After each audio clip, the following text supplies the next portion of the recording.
పండగ, అది క్రైస్తవులది అనేటువంటి ఒక మాట ప్రపంచవ్యాప్తంగా పలుకుతూ ఉండగా, క్రైస్తవులు కూడా ఇది మా పండగ అని అంటూ ఉన్న మాట బైబిల్ ఎన్నడూ ఒప్పుకోలేదు. బైబిల్ చెప్పిన మాట లూకా సువార్తలో మనం చూస్తాము. క్రిస్మస్ ఎవరి కొరకు అంటే 2వ అధ్యాయములో 10వ వచనములో, లూకా సువార్త 2:10వ వచనములో, అయితే ఆ దూత భయపడకుడి, ఇదిగో ప్రజలందరికీ కలుగబోవు మహా సంతోషకరమైన సువర్తమానము నేను మీకు తెలియజేయుచున్నాను. దావీదు పట్టణమందు నేడు రక్షకుడు మీ కొరకు పుట్టి ఉన్నాడు.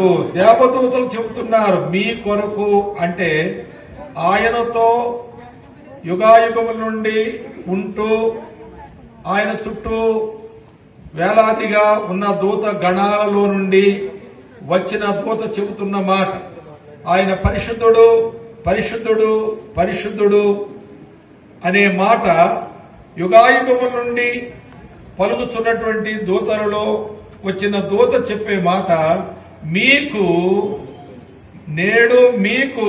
నేను తెలియచేయుచున్న సువర్తమానం ఏంటంటే, దావీదు పట్టణమందు నేడు రక్షకుడు మీ కొరకు పుట్టి ఉన్నాడు.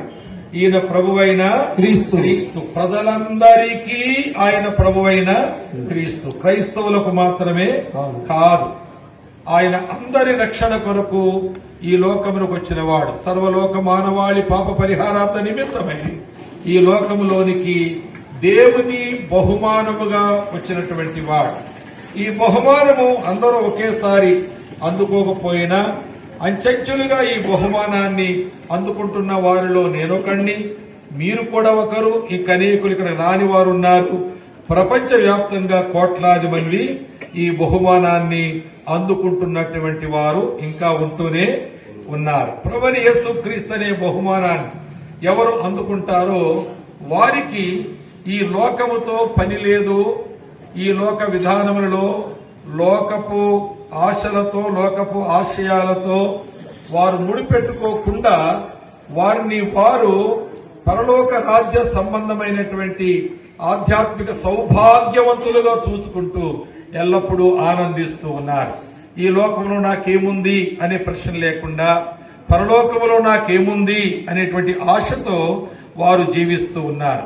ఈ బహుమానము లోకములో ఉన్నటువంటి వెండి బంగారముల రాసుల కంటే, కోట్లాది రూపాయల కంటే, భవనాల కంటే, వస్తు వాహనాల కంటే, భూముల కంటే ఈ లోకములో ఇంకా ఏదైనా మానవుడు ఆశించి కోరుకుని కావాలని సుఖించడానికి ఆ యొక్క భోగ భాగ్యాలతో తొలతూగాలనేటువంటి ఆ డ్రీమ్స్ కలిగినటువంటి వారందరూ ఇలాంటి బహుమానం దొరికాక వాటన్నిటిని పెంటగా ఎంచుకున్నారు. అందులో పౌలు భక్తుడు ఒకడున్నాడు. హల్లెలూయా. అలాంటి బహుమానము దేవుడు మనకు ఇచ్చుటకు, మానవ జాతికి ఇచ్చుటకు అందరినీ పిలిచాడు. God is inviting everyone from every tribe, every colour, every language, ఏ భాష కావచ్చు, రంగు కావచ్చు, జాతి కావచ్చు, ఏదైనా కావచ్చు, అందరినీ కూడా ఆయన ఆహ్వానిస్తూ ఉన్నాడు. అలాంటి బహుమానమే అది పొందిన వారు ఆయన యందు ఆనందిస్తూ తృప్తి కలిగి నిరీక్షణతో జీవించవచ్చు ఉన్నందువలన ఈ క్రిస్మస్ అనేటువంటి ఒక ఆనందాన్ని ఒక పండగగా చేసుకుంటూ ఉన్నారే తప్ప ఇది అందరి కొరకు ఇవ్వబడినటువంటి పిలుపు, అందరి కొరకు సిద్ధపరిచి తెచ్చిన బహుమానం, వచ్చిన బహుమానం. దేవుని వాక్యంలో రెండు మాటలుంటాయి. యేసుక్రీస్తు ప్రభు పుట్టాడు అని, యేసుక్రీస్తు ప్రభు వచ్చాడు అని రెండు మాటలుంటాయి. ఆయన ఈ లోకంలోనికి వచ్చిన విధానాన్ని రెండు విధాలుగా మనం చదువుతాం. ఆయన పుట్టాడు, ఆయన వచ్చాడు అనేటువంటి మాట. ఎందుకు ఆయన పుట్టాడా, ఆయన వచ్చాడా, అవతరించాడా అనే మాటను మనం చూస్తే ఆ రెండూ కూడా ఇలా మనం సమన్వయించి ఆలోచించి సబబుగా దానిని మనము ధ్యానం చేయొచ్చు. ఆయన వచ్చుటకు పుట్టినవాడు, ఆయన పుట్టుట వలన వచ్చినవాడు కాదు. మనమందరం కూడా పుట్టుట వలన వచ్చాము. ఇక్కడ ఎవరైనా సరే వాళ్ళు ఎంత గొప్పోళ్ళైనా ఎంత అధములైనా గాని వారు పుట్టినందువల్ల ఉన్నారు ఈ లోకంలో. అంతేగాని ఆయన వచ్చుటకు పుట్టినవాడు. అందుకే ఇందాక యెషయా గ్రంథంలో చదివారు కదా, 9:6లో చదివారు కదా, ఆయన 750 సంవత్సరాల ముందే యెషయా మాటను ప్రవచించాడు. ఒక ఆయన వస్తున్నాడు, ఆయన శిశువు అని చెప్పాడు. ఆయన మనకు కుమారుడు అనుగ్రహించబడను, కుమారుడు అనుగ్రహించబడను, దేవుడు అనుగ్రహించాడు. ఆయన భుజముల మీద రాజ్యభారముండును. మొదటి చదవండి. ఏలయనగా మనకు శిశువు పుట్టెను, శిశువు పుట్టెను, మనకు కుమారుడు మనకు అనుగ్రహించబడెను. శిశువు పుట్టెను. మనకు అంటే మానవ జాతిలో పుట్టినవాడంతే. ఆయన మానవ జాతిలో మానవుడుగా వచ్చుటకు పుట్టినటువంటి వాడు. అయితే ఎవరు అనుగ్రహించారు మానవ జాతిగా కుమారుడు అంటే? దేవుడు అనుగ్రహించినటువంటి కుమారుడు అని దాని అర్థం. ఆ విధంగా ఆయన ఈ లోకంలోనికి వచ్చి పాపులను రక్షించుటకు క్రీస్తు యేసు లోకములోనికి వచ్చెను అనువాక్యము. అది వచ్చెను అనువాక్యము నమ్మదగినటువంటి వాక్యం. ఆయన అనుగ్రహించబడ్డాడు గనుక ఆయన మానవ జాతిలో పుట్టాడు అని చెప్పారు. ఇంతకీ యేసుక్రీస్తు ప్రభు ఈ లోకానికి వచ్చినప్పుడు అప్పటి నుంచి ఇప్పటి వరకు కూడా ఆయనకు ఒక దేవుని చేత ఏర్పరచబడినటువంటి ఒక వ్యక్తితో ఆయన ఈ లోకంలోనికి రావడానికి కారణమైంది అనే సత్యాన్ని మనం చూడగలుగుతాం. ఇప్పుడు కూడా అనేక మంది ప్రభువైన యేసుక్రీస్తును తమ రక్షకుడుగా అంగీకరించుట లేక ఆ బహుమానమును గుర్తించి దానిని ఆశించి దాన్ని పొందుట అనేది జరగడానికి కారణం కూడా ఆయన ఒకరిని ఏర్పరచుకుంటూ ఉన్నాడు. మనము చాలా సార్లు ఏ పద్ధతిలో సేవ చేయాలి అని ఆలోచన చేస్తాం. సేవకులమైన మనము ఏ పద్ధతిలో సేవ చేస్తే ఈ సేవ డెవలప్ అవుతుంది అని ఆలోచన చేస్తాం. కానీ really to say God's method is man. అది నిజమైన విషయం. అది మనము ఏ పద్ధతులు నిజమైనవి కాదు. పద్ధతులు మార్చబడతాయి, మెథడ్స్ మార్చబడతాయి. కానీ దేవుని మెథడ్ ఏంటంటే మనమే. నేను దేవుని మెథడ్ అయి ఉన్నాను. ఆయన ఈ లోకంలోనికి వచ్చాడు ఈ విషయాన్ని ఈ ప్రపంచానికి తెలియచేయడానికి. ఆయనకు మానవ జాతిలో నుండి మనుషులు కారణంగా ఉన్నారు. ఆయన ఒక అతీతమైన శక్తిగా, ఒక అతీతమైనటువంటి దివ్య రూపమును ఏదో దేవదూతలాగా రెక్కలు కట్టుకుని గాల్లో ఎగురుతూ ప్రపంచమంతా తిరిగి మీరందరూ రక్షణ పొందండి అని చెప్పడానికి ఆయన రాలేదు. అలా చెప్పడానికి ఆయన నిన్ను నన్ను నేడు నియమించుకున్నాడు. పౌలు ఈ మాటను చాలా చక్కగా చెప్తాడు.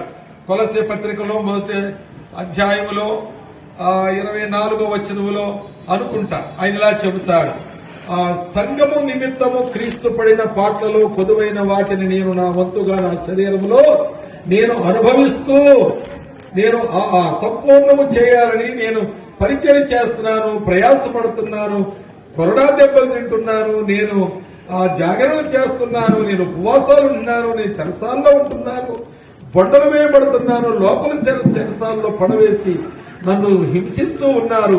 ఇదంతా దేనికంటే శిలువలో ఆయన సర్వలోక మానవాళికి ప్రకటించినటువంటి ఆ రక్షణ సువార్త ఆరంభమును శిలువలో ఆయన ఆరంభించి ఆ శిలువ ద్వారా దానిని ప్రపంచమంతటికి కూడా అది ప్రత్యక్షంలోకి సువార్తను తీసుకుని వచ్చి దాన్ని అందించడానికి నన్ను నియమించుకున్నాడు.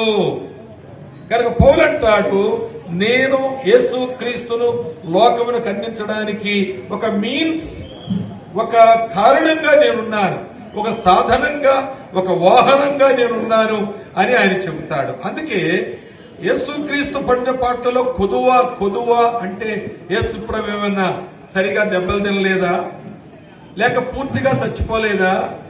పౌలు మాట్లాడుతున్న మాటకు అర్థం ఏంటంటే ఆ శిలువలో జరిగిన కార్యము శిలువ దగ్గర చూసిన వారు కొందరే ఉన్నారు. కానీ అది ప్రపంచానికి తీసుకువెళ్దాం అనేటువంటి ఒక అవసరత ఉంది. అది కొదువుగా ఉంది. దాన్ని నా వంతుగా నేను చేస్తూ ఉన్నాను అంటారు. ఈ మాట ఎగ్జాక్ట్ గా ఫిలిప్పీ పత్రికలో వాడబడుతుంది. ఎపఫ్రోదితు విషయంలో ఫిలిప్పీ పట్టణంలో ఉన్న సంఘమంతా పౌలు కొరకు రోమా పట్టణం చెరసాల్లో ఉన్నప్పుడు ఆయన కొరకు సమకూర్చినటువంటి పెద్ద మూట ఉంది, సామాన్లు, ఆయనకి ఏమేమి కావాలో అవన్నీ కూడా. కానీ అందరూ తెచ్చి చర్చిలో పెట్టి అంతా కలిసి మూట కట్టారు. కానీ అది దాదాపు 1150 కిలోమీటర్ల దూరంలో ఉన్న రోమ్ పట్టణానికి మోసుకెళ్లేవాడు ఎవరో, అది కొదువ.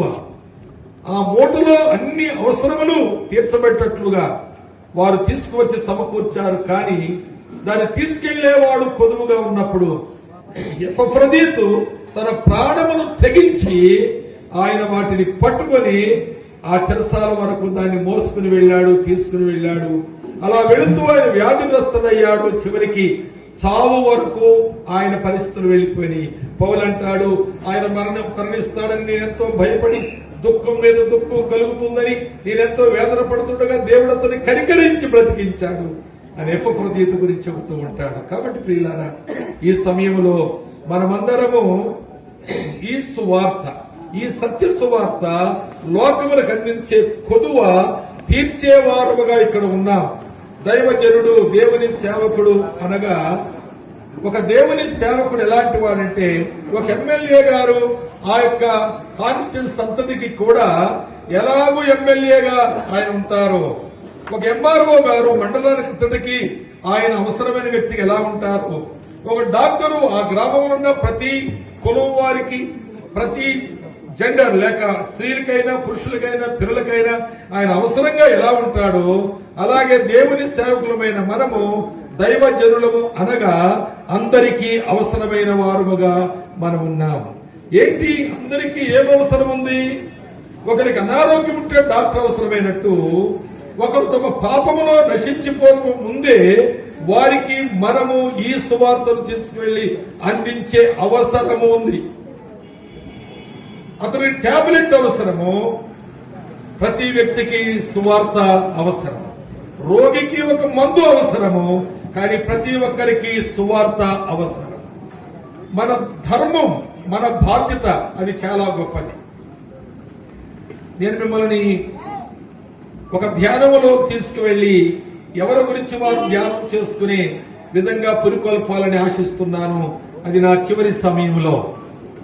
ప్రియులారా, యేసుక్రీస్తు ప్రభును ఈ లోకానికి పంపించాలని ఆయన పసిబాలుడుగా ఈ లోకములో పుట్టి పెరిగి ఆయన మరణం వరకు దేవుని మహిమపరుస్తూ ఆ సువార్తను ప్రత్యక్షంలో తీసుకురావడానికి ప్రాణము పెట్టే ఏర్పాటు దేవుడు చేసినప్పుడు ఆయన ఇద్దరు వ్యక్తులను కోరుకున్నాడు. ఆ ఇద్దరు వ్యక్తుల్లో మొదటి వ్యక్తి పేరు యోసేపు. యోసేపు కోరుకున్నాడు, నేను నా కుమారుని పంపించినప్పుడు నేను ఎవరికి అప్పగించాలి నా కుమారుణ్ణి భూమి మీదకి వెళ్ళినప్పుడు అనుకుంటే ఆయన యోసేపును కోరుకున్నాడు. ఆ యోసేపు ఎవరంటే మరియతో ప్రధానము చేయబడినవాడు. దేవుడు మరియను కాదు ఎన్నుకున్నది, మొట్టమొదట యోసేపును ఎన్నుకున్నాడు. మరియ గబ్రియేలు దూత మరియను దర్శించినప్పుడు మరియ యొక్క గర్భమును గురించి మాట్లాడాడు దూత. అప్పుడు మరియ దేవుని సన్నిధికి వెళ్లి, నేను పురుషుడు ఎదిగిన దాననే నాకు ఇది ఎలాగూ సంభవించును అని ఆమె అడిగింది. మరియ యొక్క పరిశుద్ధతను శంకించకుండా ఉండడానికి ఒక గొప్ప ఆధారమైన మాట. ఆమె గర్భవతి, నేను గర్భవతినయ్యాను అని వాళ్ళ అమ్మ దగ్గరికి వెళ్లి, అమ్మ నేను గర్భవతినయ్యాను నీ కానీ ఎవరిని ఏ పాపం ఎరగదమ్మా అంటే వాళ్ళ అమ్మ నమ్ముతాదా? వాళ్ళ తండ్రిని నమ్ముతాడా? తన ప్రాణ స్నేహితురాలు మాత్రం నమ్ముతుందా? నేను గర్భవతినయ్యానే కానీ నేను ఏ తప్పు చేయలేదంటే నమ్ముతారా ఎవరైనా? అందుకే ఆమె ఎవరి దగ్గరికి వెళ్ళక తన గదిలోకి వెళ్లి తలుపు వేసుకుని దేవుని దగ్గర చెప్పుకుంది. ఈమె పురుషుని ఎరిగినదో ఎరిగినవాడు ఒక్కడే ఉన్నాడు, ఆయన దేవుడే. ఏ మనుషుడు అది ఒప్పుకోని విషయం. దేవుడు దగ్గరికి వెళ్లి నేను పురుషుని ఎరుగని దానను అన్నప్పుడే మరి యొక్క గొప్ప పరిశుద్ధత ఆమోదించబడింది. దేవుడు అన్నాడు, అవును నువ్వే పురుషుని ఎరుగని దానవే, కానీ పరిశుద్ధాత్మలో నీవు గర్భవతి అవుతావు. అయితే నీకు కొడుకు పుడతాడు, కానీ మరియ కొడుకు అనబడడు, దేవుని కుమారుడు అనబడతాడు అని చెప్పాడు. అందుకని దేవుని కుమారుడు అంటారు. చాలా మంది ప్రశ్నిస్తారు, దేవుడి కుమారుడు అన్నారు, భార్య ఎవరు అని అడుగుతారు. కానీ ఈ సత్యమును వారికి మనం వివరించిన ఆ వితండవాదులు ఒప్పుకోకపోవచ్చు, ఆ హేతువాదులు ఒప్పుకోకపోవచ్చు. కానీ ఇది ఎంత గొప్ప సత్యమో, ఎంతో సింపుల్ ట్రూత్ ఇది మనకు ఇక్కడ తెలిసిపోతూ ఉంది. నాకు గర్భం రావడం ఏంటి, నాకు కొడుకు పుట్టడం ఏంటి, ఏం లేదండి, ఎవరు కొడుతున్నారు, దీన్ని రుద్దుతున్నారు. నాకు కుమారుడు పుట్టడం ఏంటి, నేను పురుషుని ఎరుగని దాన్ని కదా అని అనుకుంటూ ఉన్నప్పుడు దేవుడు అన్నాడు, అవును నిజమే, నీవు పురుషుని ఎరుగని దానవని ఆమోదించిన దేవుని మాటే మరి యొక్క పరిశుద్ధతకు అది తార్కాణముగా కనబడుతూ ఉంది. అలాంటి పరిస్థితులు ఆమె పరిశుద్ధురాలి.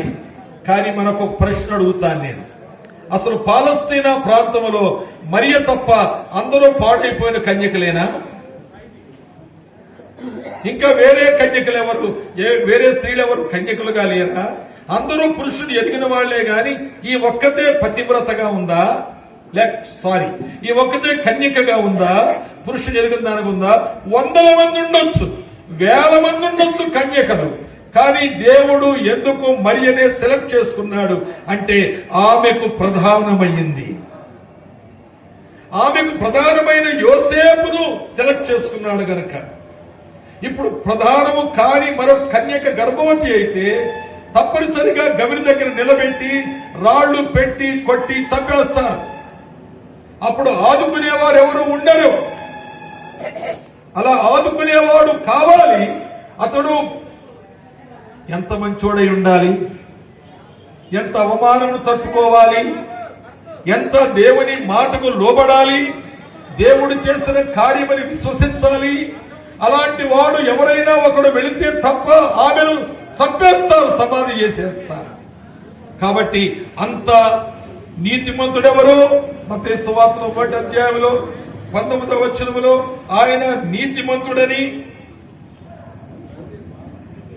తరువాత ఆయన దేవునికి లోబడేవాడని, ఆ తరువాత ఆమె గర్భవతిగా ఆమెను చేపట్టిన తరువాత భారీగా చేసుకున్న తరువాత తన ఇంటి వారు గాని గ్రామస్తులు గాని వీడు సిగ్గుమాలినవాడు, ఎవరికో కడుపు వస్తే వీడు తెచ్చుకుని చేసుకుంటున్నాడు అని అందరూ హేళన చేసిన సహించి, అంతేకాదు ఆమెకు కుమారుడు పుట్టు వరకు, యేసుక్రీస్తు జన్మించే వరకు ఎంత గొప్ప మాట ఉందండి.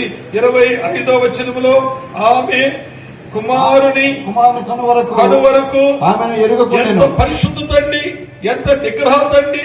ఒక ఆడపిల్లను కూడా పెట్టుకుని ఒక యవనస్తుడు యుక్త వయసులో ఉన్నవాడు దాదాపు సంవత్సర కాలము 9 నెలలు, ఆ తర్వాత కొన్ని నెలలు, సంవత్సర కాలము ఆమెను ఒంటరిగా, వాళ్ళు కూడా ఎవరైనా ఉన్నారా? వాళ్ళు ఆవింట్లో ఉన్నారా, ఈనింట్లో ఉన్నారా? తిరగడమే కదా, పోవడమే కదా. అలా పోతూ పోతూ ఉండగా ఎక్కడైనా వారు రాత్రి అయినప్పుడు కలిసి పడుకోవాలి కదా. ఎక్కడైనా ఏ శోధనకైనా ఏ బలహీనతకైనా గురి అయి ఆయన మరియను ఒకవేళ ఆశిస్తే దేవుని పథకమంతా నాశనమైపో. ఆ కుమారుని కను వరకు అతడు ఆమెను ఎరుగను. అది పరిశుద్ధత. 19లోంచి మనం చూస్తే ఆయన నీతిమంతుడు. ఆ తర్వాత 20వ వచనంలో చూస్తే దేవుని మాటకు లోబడినవాడు.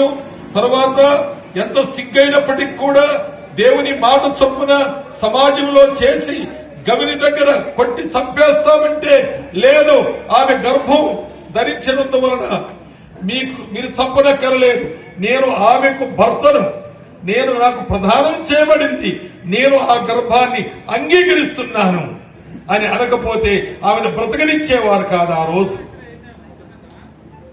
కనుక దేవుడు ఎన్నుకున్నది మరియను కాదు, దేవుడు ఎన్నుకున్నది యోసేపును. యోసేపు ఆమెను తీసుకుని వెళ్ళాడు. ప్రియులారా, యోసేపుకు ఈ కొత్త నిబంధనలో 6 కళలు ఉంటాయి. స్వప్నము, కళ అనేది ఏదన్నా ఉంటే 6 మాత్రమే ఉంటాయి. దానికి మించి మనం ఊరికే కళ్ళకనే అక్కర్లేదు. మొత్తం కొత్త నిబంధన అంతా 27 పుస్తకాల్లో కలిసి ఉన్నాయి 6. అందులో పిలాతు వారికి 1 వచ్చింది. అలాగే యేసుప్రభు పుట్టినప్పుడు వచ్చిన జ్ఞానులకు 1 వచ్చింది. 2 అయిపోగా మిగిలిన 4 స్వప్నాలు యోసేపుకే వచ్చింది. ఈ 4 కళలు 4 రకాలైన కష్టాలు ఆయన. మొదటి కళ మనం 20వ వచనంలో చూస్తాం. చూడండి, అతడు ఈ సంగతులను గూర్చి ఆలోచించుకొనుచుండగా ఇదిగో ప్రభువు దూత స్వప్నమందు అతనికి ప్రత్యక్షమై, దావీదు కుమారుడు యోసేపు, నీ భార్య అయిన మరియను చేర్చుకున్నటకు భయపడకము, ఆమె గర్భము ధరించినది పరిశుద్ధాత్మ వల్ల కలిగినది. చూడండి 24వ వచనం. యోసేపు నిద్ర మేలుకొని ప్రభువు తనకు ఆజ్ఞాపించిన ప్రకారం చేసి తన భార్యను చేర్చుకుని. చూసారా ఎంత గంభీరమైన మాట.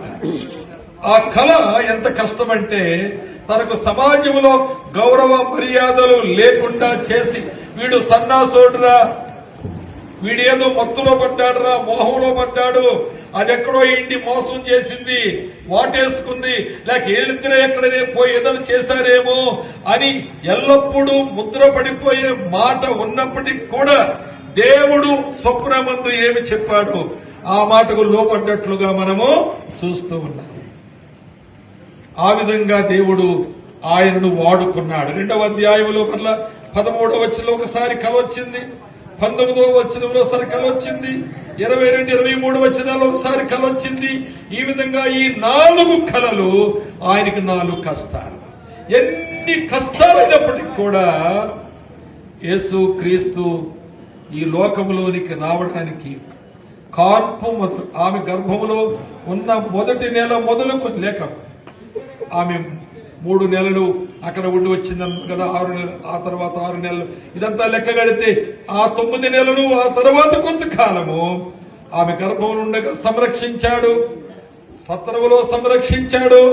ఆ తరువాత పొత్తిగుడ్డల్లోనే పెంచాడు. మీకు ఆనవాలు ఏంటంటే పొత్తిగుడ్డలు అనే మాట ఏంటి? What does it mean? పొత్తిగుడ్డల్లో దూతారని గొల్లలకు చెప్పిన మాట కారణం ఏంటి అంటే, మార్చుకోవడానికి బట్టలేమీ లేవు. ఏ కుమారుడైనా ఏ ఇంట్లో అయినా పుడితే యూదులకు రాజుగా పుట్టినవాడు ఎక్కడా అని జ్ఞానులు అడుగుతున్నారు. తూర్పు దిక్కున నక్షత్రం వచ్చింది, రాజుగా పుట్టినవాడు ఎక్కడని హేరోదు రాజు యొక్క అంతఃపురానికి వెళ్లారు. వాళ్ళు అపోహపడి అలాగూ పుట్టినటువంటి వాడు, మార్చుకోవడానికి బట్టలు లేవు. ఏ పిల్లవాడు ఎక్కడ పుట్టినా ఆ పుట్టినప్పుడు వాడిన బట్టలు తర్వాత వాటిని డస్ట్బిన్ లో పడేసి ఆ ఫ్రెష్ గా తెచ్చినటువంటి శుభ్రమైన బట్టలను చుట్టి పెడతారు. కానీ ఆయనకు ఆ బట్టలు తప్ప ఇంకే బట్టలు ఆయనకి లేవు. అదే మీ కానవాలు.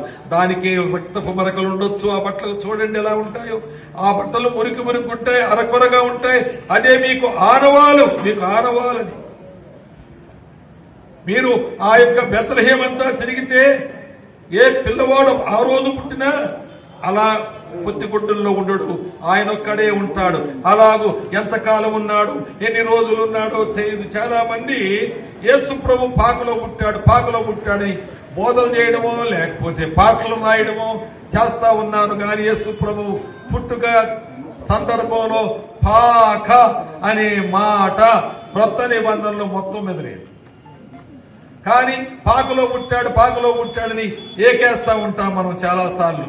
సరే మంచిదేలే అంటే దీనుడే పుట్టాడని చెప్పడానికి పాక చక్కని మాటగా ఉండొచ్చు, వాళ్ళు అందం చేసుకోవడానికి. కానీ యాక్యురసీకి వచ్చినప్పుడు మనము ఆయన సత్రములో పుట్టాడు, ఖాళీ లేనందున తీసుకువెళ్లి ఎక్కడైనా పెట్టండి, ఇంతమంది ఉండవ స్థలంలో ఈ బాలింత కొరకు, పుట్టినవారి కొరకు, పురుడు పోసుకున్న వారి కొరకు ఇంత ప్లేస్ ఆక్యుపై చేయడానికి లేదనే ఒక తొందరపాటు ద్వారా తీసుకువెళ్లి వారి యొక్క వాహనము బహుశా గాడిది కావచ్చేమో, వాహనమునకు ఆ సత్రం వారు ఇచ్చినటువంటి మేత వేసే తొట్టి, ప్రతి వారి వాహనానికి ఒక మేత తొట్టి, పశువులు మేయడానికి గడ్డో అదో ఇదో అందులో ఆయన పరుండబెట్టినట్లుగా చూస్తున్నాం. ఆయన పరుండబెట్టారు, అందులో తొట్టెలో పరుండబెట్టారు. చూస్తున్నారా? కనీసం అటన్న చూడండి, పైకి దేవుడు కనపడతాడు. కాబట్టి ఆ పొత్తి గుడ్డల్లో ఉన్నటువంటి వారిని వారు చూడడానికి వెళ్ళారు. ప్రియులారా, యోసేపుకి ఎన్ని తిప్పలో ఆలోచన చేయండి. ప్రతి కళ ఓ కష్టం, తిప్పలు తిప్పలు తిప్పలు, అవన్నీ కూడా. అయినప్పటికీ కూడా యేసును 30 సంవత్సరాలు ఆయన సంరక్షిస్తూ వచ్చాడు, పెంచుతూ వచ్చాడు, దేవుని యొక్క చిత్తానుసారముగా పెంచుతూ వచ్చాడు. యోసేపు ఆ తర్వాత మనకు కనబడ్డాడు. యేసు ప్రభు సమాజంలోకి వచ్చాడు, ఇక యోసేపు మనకు కనబడాడు. అనగా యోసేపు యొక్క డ్యూటీ ఏంటో అది చేసిన తర్వాత ఆయనకు తగుదునా అని ఎక్కడ కనబడలేదు. సీనియర్ పాస్టరో లేకపోతే ఇంకా అంతకంటే బిషప్, అంతకంటే ఎక్కువ, ఇంకా ఎక్కువ డిగ్రీలో, డేటాలో, ఇవన్నీ ఎన్నో యోసేపుకి ఇవ్వచ్చు. ఇవ్వకూడదా? మనకు ఎన్ని ఉన్నాయో డిగ్రీలు, అవన్నీ కలిసి ఒక్కడికి ఇవ్వచ్చు. మనం ప్రారంభ సేవకుడు యోసేపే, మనము చివరి సేవకులము. ఆయన ప్రారంభ సేవకుడు ఆ యోసేపు. Praise the Lord. ఆమేన్.